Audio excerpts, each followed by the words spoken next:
l'arroseur arrosé. Ah, par contre, faut vraiment que ça parle de parce que Magellan. Hein. On peut dire que Magellan c'est une humiliation contre l'équipage de Barbe Noire. C'est vrai que c'était chaud ça aussi. Hein. On peut dire que c'est une humiliation. Hein. Il a tabassé tout le monde d'un seul coup. Carrément, il continue à marcher, il leur a dit j'ai même pas envie de vous calculer. Ça c'est très chaud. Ça Magellan c'est quelque chose de fou. Mais le pire c'est Aramaki, je pense qu'il le mettra en numéro 1. Saint Carlos, l'un des personnages les plus détestables et énervants de l'univers de One Piece. Un vrai clown qui morve excessivement, mais un clown tyran. Voilà. Parce que bien qu'il soit Voilà en tant que le patron, le chef incontesté de Akainu, de Kizaru, de tous ces gens-là. Comme je le dis souvent, Garp, il était dans la marine, mais au moins, voilà, au moins, lui, il a fait semblant en disant j'ai pas envie d'être amiral à cause des Tenrobito, je préfère être vice-amiral. Ça revient au même, hein, concrètement, ça revient au même. T'as pas une grande différence. Tu mets toujours ta puissance au service de ce système-là. Arrête de faire semblant, Garp, on n'est pas bête, on n'est pas comme toi, on sait réfléchir, donc il y a pas une... Mais au moins, il tente de s'opposer, ouais, c'est une opposition compliquée, mais au moins il tente de s'opposer un tout petit peu. Les amiraux, carrément, c'est un autre game, hein. Dragon Céleste, cet homme connaîtra la souffrance Pire, d'innombrables c'est Akainu, hein. Akainu sur Marie-Joie, c'était chaud, hein. fois. On se demande encore comment cet homme a pu survivre avec tous ces moments. D'abord, pour la première fois de sa vie lors de l'arc Shabondi, il va faire connaissance de Incroyable Roronoa Zoro, rien à foutre. Zoro, le premier humain qui se tiendra fermement debout devant lui, alors que toutes les personnes autour s'agenouillent. Saint Carlos n'hésitera pas à directement lâcher ses meilleurs coups de feu, Oh là et là. Zoro sera sur le... Ah, quelle dinguerie, scène phénoménale. Ah, j'aime trop. J'aime trop vous voyez le sourire démoniaque. Vous voyez comment, bah, pareil, hein, comment il est malveillant. Pourquoi il est malveillant? Parce que regardez comment il sourit là. Là, il sourit parce que il se dit, je vais le punir et ça me fait plaisir. Vous voyez, il y a des gens qui punissent, mais ça leur fait pas plaisir. Vous voyez, Shanks, c'est un mec qui punit, mais ça lui fait pas forcément plaisir. Parce que Shanks, c'est un mec pacifique, il veut pas, il est pas malveillant, Shanks. Mais il est assez fort pour te chier dessus, c'est comme ça. Zoro, c'est pas pareil, hein. Zoro là, il rigole parce qu'il se dit, ça me fait plaisir. On dirait que c'est limite une excuse. Ah, tu m'attaques en premier, donc je peux te chier dessus. Lui, il est malveillant. Le point de créer un charcutage Regardez comme il est content. problématique, en le découpant en rondelles. Quelques temps plus tard, Saint Carlos se trouve dans la salle d'enchères d'esclaves de l'archipel Shabondi, et on profite à la première vue d'un homme poisson, Octi, à lui tirer dessus, conduisant le fil à s'énerver comme jamais. Carlos subira alors une patate démentielle et finira KO. Putain, il m'a fait peur, j'ai sursauté. Pom, pom.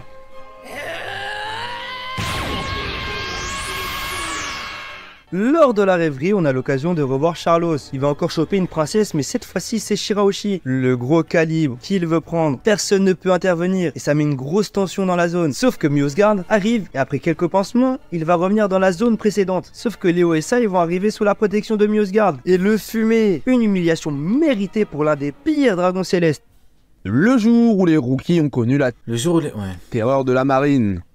Après l'acte de barbarie sur Saint Carlos et le reste de sa famille par le groupe des Mugiwara, Kizaru se pointe sur l'archipel et va ainsi s'en suivre une correction bête et méchante de la part du Singe Jaune. En effet, tout commence simplement avec l'arrivée stylée de Kizaru sur un boulet de canon. Kizaru cherche Sentomaru et va croiser la route du voyant Basil Hawkins, qui va l'ignorer avec style puisqu'il fait des prédictions avec ses cartes. Ainsi, Kizaru se met un peu au sérieux dans son rôle d'amiral. Il se fâche, alors il lâche un coup de pied à la vitesse... Ça se voit, il a mal pris.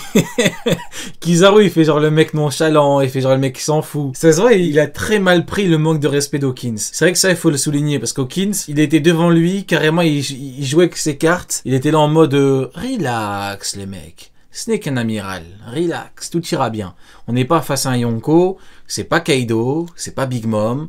Vous inquiétez pas, ce n'est qu'un soumis parmi d'autres soumis. Donc je pense, avec du recul, je me dis qu'il a mal pris Kizaru. Il a dû se dire, ah ouais, c'est comme ça. Donc je pense que, ouais. Je pense qu'il a mal pris. De la lumière, mais ceci n'a aucun effet sur Hawkins, grâce à son fruit du démon. Ils sont interrompus par Urouge et Drake. Je pense que... Ouais, je pense que c'est pour ça qu'il était vraiment énervé, Kizaru. Hawkins, il a tellement rendu fou, il est parti, il voulait tuer tout le monde après. Qui combattent un pacifista. Kizaru a donc maintenant 3 des supernovas dans sa zone. Alors il va commencer en mettant un coup de pied puissant sur Rouge, l'envoyant donc valser dans le décor. Hawkins sort sa forme monstrueuse, mais Kizaru est trop rapide, et l'aveugle alors prend La technique de Golemon. pour faire Il t'éblouit.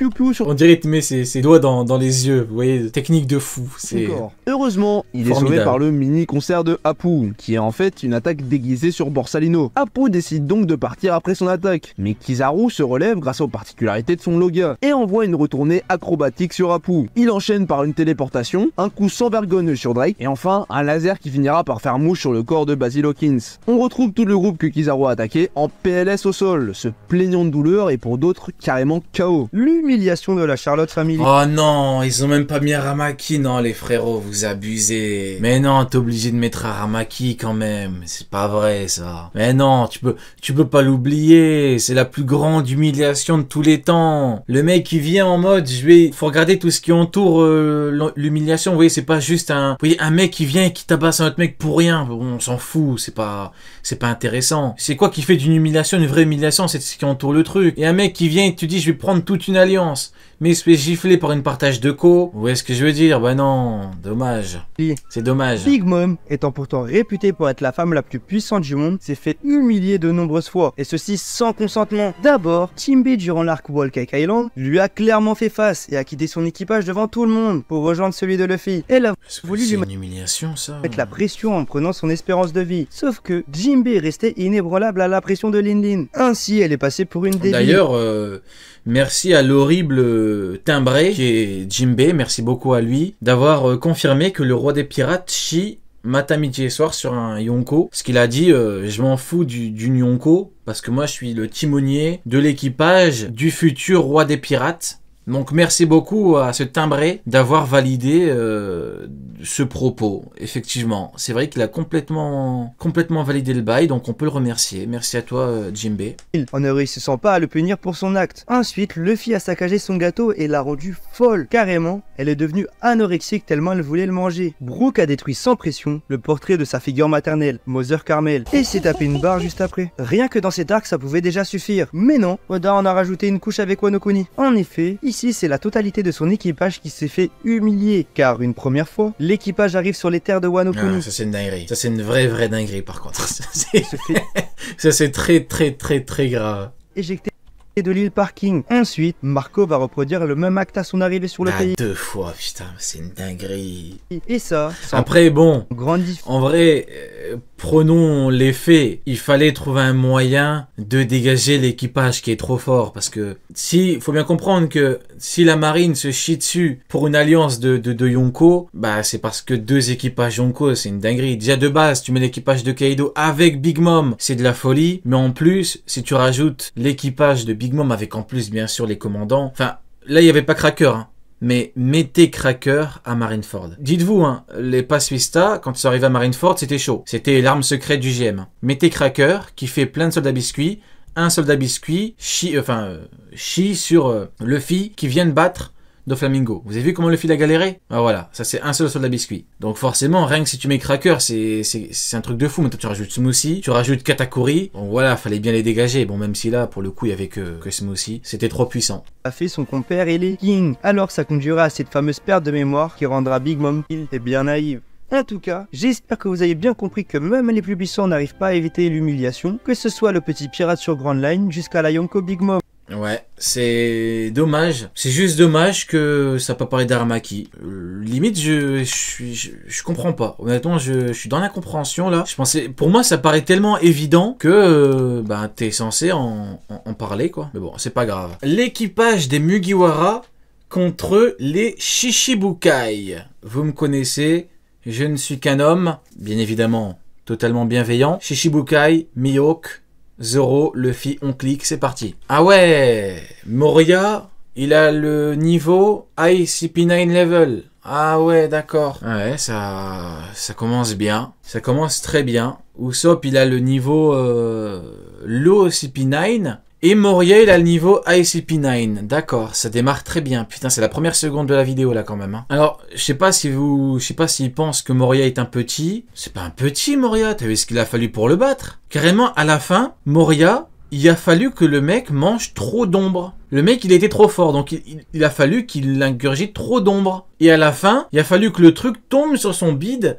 Pour finir, pour qu'il crache tout, pour qu'il en peuvent plus. Ah non, c'est pas sérieux. Ouais non, Moria, c'est pas un petit Moria, je suis désolé. Non, mais là, on va me dire que c'est normal, là. Luffy, pardon, Nami, elle a le même niveau... Non, attends, elle n'a pas le même niveau que Moria, elle est des fois plus fort. Qu'est-ce que c'est que cette singerie, là, encore? Comment Nami peut avoir le ICP9 level et Moria le ICP9 level alors que il vaut 2 Nami? Putain, mais c'est une dinguerie. Je sais pas, mais comment c'est possible? Comment tu peux avoir le même niveau qu'un mec qui en vaut 2 comme toi? Comment Nami peut avoir le même niveau que 2 Nami? Les mathématiques, les mecs, hein. C'est le retour des mathématiques, hein. On foirait de Pythagore. On foirait de Thalès. Ok, Chopper. Bah, encore un ICP9 level, hein.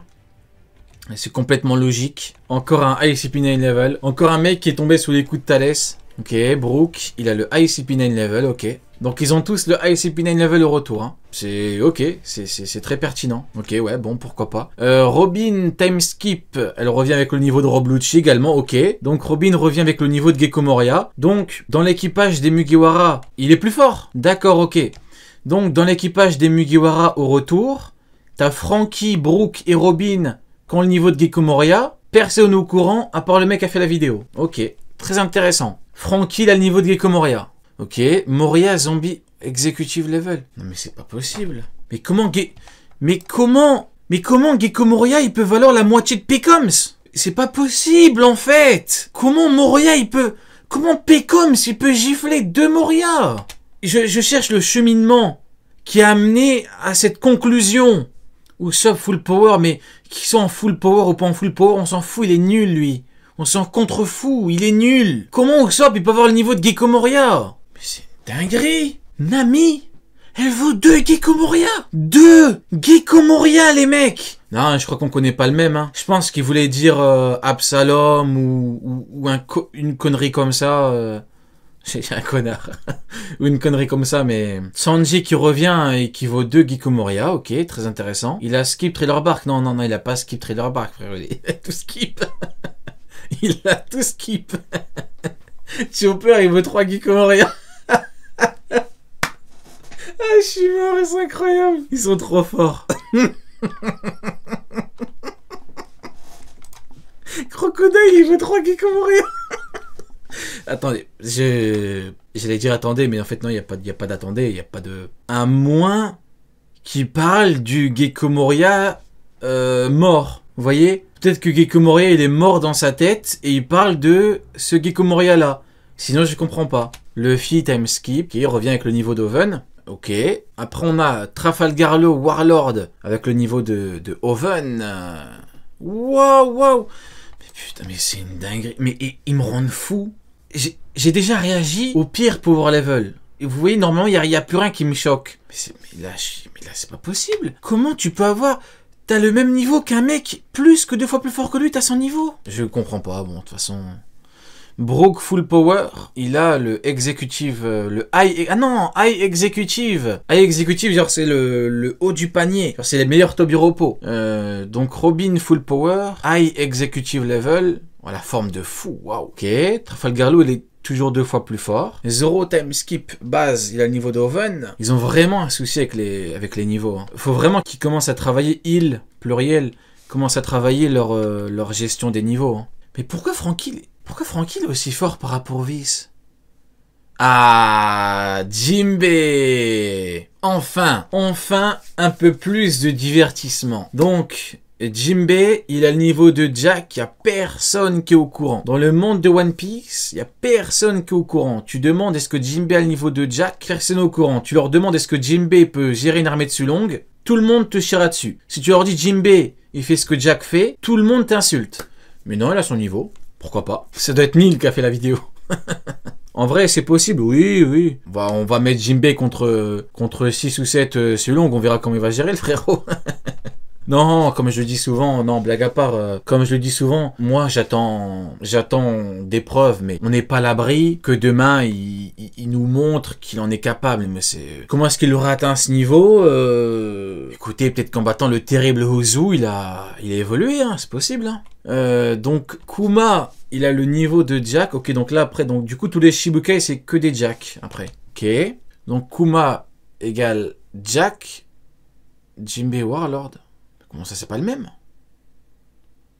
Comment ça? Mais c'est qui ce Jinbei là? Il y a deux Jinbei là, je suis devenu fou. Pourquoi je vois double? Pourquoi il y a deux Jinbei? Et pourquoi Jinbei Full Power il est plus faible que Jinbei Warlord? Mais par définition, il est plus fort, il est en Full Power. Mais bordel de merde, il est en Full Power. Comment tu veux qu'il soit plus fort?